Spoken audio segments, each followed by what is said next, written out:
она што не можеме да го очекуваме, да им го наметнеме на децата, а тоа е основно училиште кое не соодветствува на детските карактеристики на детството, на нивните развојни можности.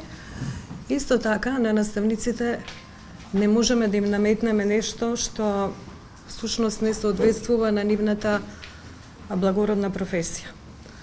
Потребни се поддршка, почитување, доверба, педагошка слобода за секој наставник да може да го реализира она што е потребно да го реализира како поддршка на секој свој различен ученик.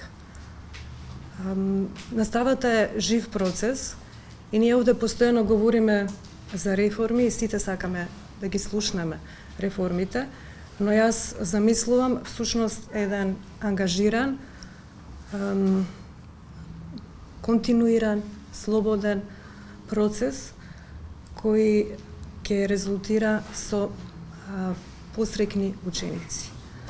И мислам дека наставниците, верувам дека наставниците ќе успеат во своите училници да го оживеат овој процес и верувам дека тоа ќе биде во најдобар интерес на децата, на учениците.